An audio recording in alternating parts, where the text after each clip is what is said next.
Assalamualaikum warahmatullahi wabarakatuh. Bertemu lagi kita pada pagi ini. Sebelum itu, tahukah tuan-tuan kenapa Nabi Sulaiman mencari hudhud ataupun burung hudhud ketika berkumpul di satu tempat?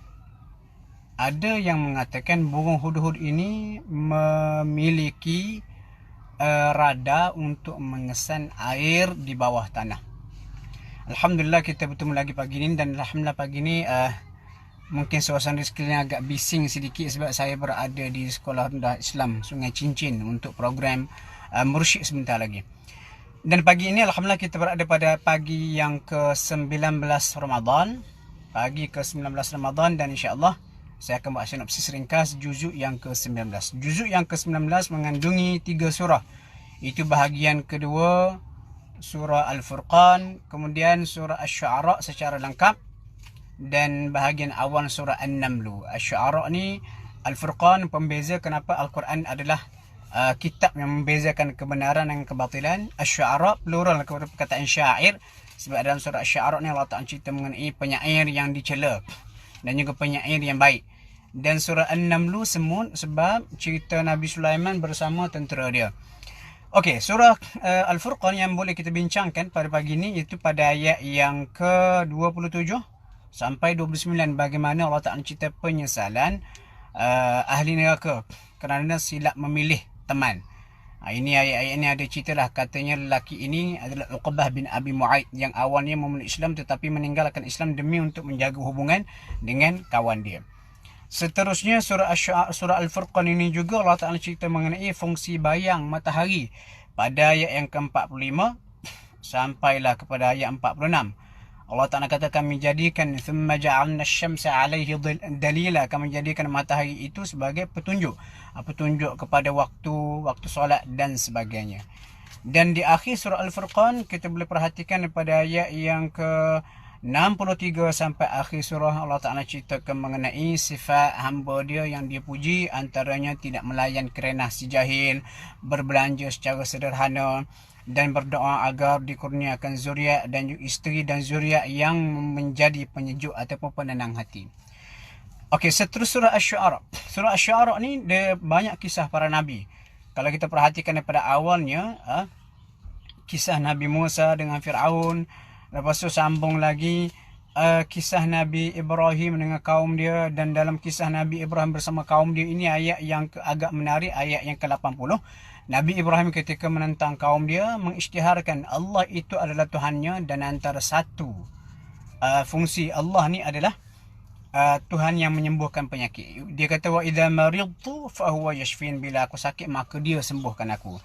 Kemudian kita jumpa juga dalam surah Asy-Syu'ara ini daripada ayat yang ke-105 sampailah ayat 122 cerita Nabi Nuh bersama kaum dia, dan juga ayat 123 sehinggalah ayat 140 cerita Nabi Hud alaihi salam. Cuma ada satu ayat yang baru-baru ini dipopularkan melalui media sosial, yang dikatakan ayat ini adalah ayat untuk sakit pinggang, sakit urat dan sebagainya. Ayat itu berbunyi wa idza batashtum jabbarin. Maksud dia, dan apabila kamu pukul tawanan musuh kamu secara yang kasar dan juga keras. Dan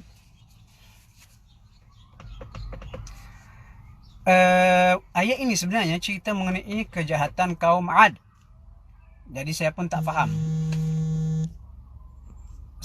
faham bagaimana ayat yang menceritakan mengenai kejahatan kaum Ad yang suka memukul ataupun membelasah tawanan dia boleh jadi ayat sakit pinggang.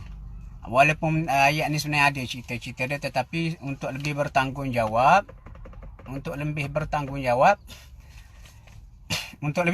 kita perlu memahami ayat ini berdasarkan apa yang dikehendaki oleh Allah terlebih dahulu. Apa yang nak disampaikan di sini, bila kita ada kekuatan, kita jangan bully orang.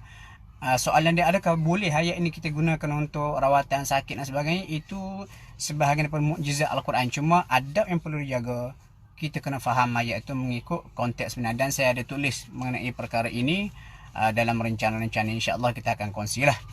Kemudian seterusnya kalau kita perhati sampai akhir surah ni dia cerita para nabi lah, Nabi Saleh, Nabi Hud, Nabi Shu'aib dan sebagainya.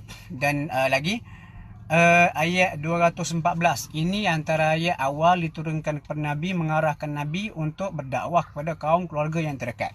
Allah kata wa anzir ashiratakal aqrabin, maka berikanlah peringatan kepada kaum kerabat yang terdekat. Dan selepas ayat ini turun, dalam riwayat disebut bagaimana Rasulullah naik ke Bukit Safa dan baginda memanggil semua keluarga dia. Lepas tu baginda kata, kalau aku bagi tahu pada kamu, di belakang aku ni, aku berada di puncak bukit, di belakang aku ni ada satu kumpulan pasukan tentera nak menyerang Mekah. Adakah kamu akan percaya? Lalu family Nabi berkata, ya, kami tak pernah tahu kamu ni menipu. Itulah yang cerita yang biasa kita dengar lah. Okey, kemudian surah berikutnya surah An-Naml. Surah An-Naml ni maksud dia semut. Kenapa dinamakan surah semut? Sebab dalam surah ini kita lihat bagaimana Nabi Sulaiman mendengar cakap ratu semut supaya masuk bersembunyi dalam sarang mereka, jangan sampai ditimpa dipijak oleh Sulaiman. Dan ini cerita dia bila Nabi Sulaiman dalam perjalanan bersama dengan tentera rakyat dia ke satu tempat. Dan di awal tadi saya sebut mengenai Nabi Sulaiman mencari hudhud. Jadi para ulama tafsir dia ceritalah Nabi Sulaiman ni biasa kalau dia mengembara pergi ke mana-mana tempat, bila sampai tempat tu antara keperluan asasi untuk manusia dan juga semua tentera dia adalah air. Dan kenapa Nabi Sulaiman mencari hudhud? Sebab hudhud ini adalah sejenis haiwan mengikut sebahagian ulama tafsir yang mempunyai kelebihan, dia boleh mengesan air di dalam bumi. Dan kalau kita baca dalam tafsir, antara dalil-dalil yang disebut yang dikatakan hudhud ada kemampuan itu adalah pada ayat yang ke-25. Bila hudhud datang terlewat, dia melaporkan kepada Nabi Sulaiman bahawasanya dia terlewat kerana singgah di sebuah tempat Sabak, melihat penduduk negeri itu menyembah matahari.